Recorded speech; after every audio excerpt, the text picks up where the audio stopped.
Welcome back, everybody. Coming to you today with an update on the Citabria wings. So I've done a couple of minor modifications and one major modification that I wanted to show everybody. Um, I told you I was going to switch out to carbon fiber instead of the aluminum tubing. So that's worked out great. I feel like that's really stiffened up the wing a bit. Another modification I did is I told you I really wanted to get this center section over here cleared out where the pilot would sit and put in a clear window like the scale airplane has it, so that when you're doing aerobatics you can actually look up through the window and see through the wing. So to get that done, I rerouted the wiring. So the original kit had a rod that went through here to a bell crank over here to work the aileron.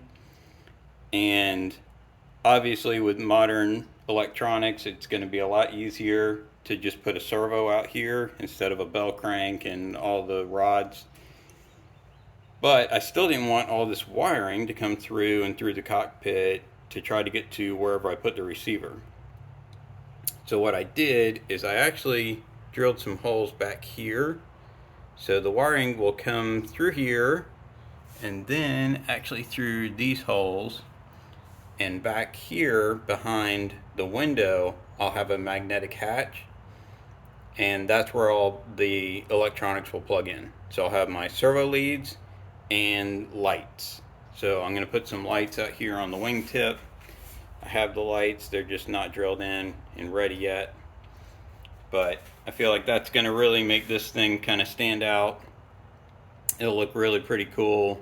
Nice clean center section. So I got to modify the center section to get all the wood cut out that Bud Nosen originally wanted done, and get the sheeting off the top. Different things like that. But that won't be a big deal. The major modification I did was I changed the ailerons on this to a scale style aileron. They're called Frise style ailerons, and they're a different concept, but what they do is they really help with a wing that is like this. So flat bottom, shaped on top. So a high lift wing. Typically these wings suffer from different needing differential. So with the high lift wing and the way the ailerons work, with a high lift wing, you get rolls that are not axial. So to fight that, typically you would do a differential, but when they did the Citabria, they did these freestyle, and they don't get rid of all of the needed differential, but it really helps. So if you watch videos on acrobatics in the Citabria, you'll see that they still put some rudder to correct for it rolling off axis, but it would be a whole lot worse if they didn't put this style ailerons in. So I decided I really wanted to do these when I started this project, and I think I've done pretty well pulling it off. I did not have a good template, so I've never actually seen these on a model, never seen them in real life. So I did a bunch of research, and this is how I figured out how to do it on this one. So I wanted these ailerons to be really stiff, so I ran carbon fiber all the way through the aileron. Because of the way it pins, nothing's going to hold its rigidity. And then once I get these done, I'll actually sheet the top to make a full box section to keep it rigid. But to get these ailerons in, so what happens is they don't hinge at the leading edge. They hinge actually where this carbon fiber is. So it actually rotates on a pin versus having hinges at the leading edge. And what I figured out is this side will actually have a pin that gets just buried in it. So you slide the pin in, then you put this side in, then you come over here, and this pin actually slides into this tube. And then once you get the aileron lined up, you actually slide this pin to that screw, and then you put another screw in from the bottom of the wing. And I can show you that on the other one. So this one I wanted to leave loose so I could show you the pinning system, and then on the other one I can show you how it actually works when it's installed. So it's really pretty slick system. I'm really pretty happy with it. It moves really smoothly, but it's not perfectly free, as you'll see in a second. But with the servos that I'm going to put in this, there's really not going to be any issues with anything like that. I've done some things to keep it from binding, and that was important to me because the friction it's got to overcome is minor, but if somehow this aileron got binding, that would burn up a servo pretty quick. So to kind of show you what the Frise ailerons do, or the Freestyle ailerons, see if I can get this shown to you. Let me try switching hands here.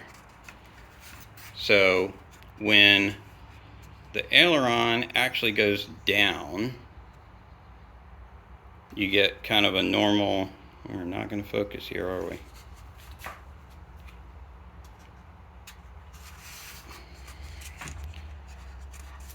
Okay, I may have to bail on the focusing here, but you get kind of a normal aileron movement when it goes down. Whew, there we go. But when it goes up, if you can see it, the tip of this aileron actually extends into the airflow below the wing, and it will actually increase the effective size of the aileron. So when you get differential, you'll have to go down less than you go up because you're trying to fight the lift of the wing. So with these, you should get a much more even movement out of the ailerons because you've got this scoop down here that changes the effective area when you go up. So I'm really excited to see how these work in the field. It should work just like the scale ones. So it shouldn't make my rolls perfectly axial, but it should help a lot. And then with modern electronics, I can program in the rest of the differential into the wing to make it roll nice and axial. But I really wanted to get an update video before I got this wing section closed up. So I've got a piece of carbon fiber buried in this block for reinforcement, because when this goes up and down, there's going to be a lot of force back on these pins on the ends. So I wanted to reinforce these. So on this one I've got a block of basswood, so that should be plenty. I've got it extended forward and aft of the carbon fiber pretty well. And then I'll show you here, I've got plywood reinforcements on the ribs here to help keep this in place. And I can show you this now. So the pin that's on the inside goes from that screw there to a screw that's over here. So that keeps that pin pinned in place. So the aileron can't go back and forth and bind. So once you get the aileron in place and slide the pin over on the bottom of the wing, you can install this screw right here, and then that locks in that pin. So this aileron can't move this way and bind on the wing right here. So on the other end over here, I'm not sure if it'll show, but there's two nylon washers in there. So that pin is captured on this end with the screw, and there's enough friction in here that that pin's not going to slide back and forth. But these nylon washers keep the aileron from moving that way any further and binding on the outside of the wing. So it should stay centered, should never bind on the wing. So really pretty happy how this turned out. I think I'm going to have a lot of fun with this guy.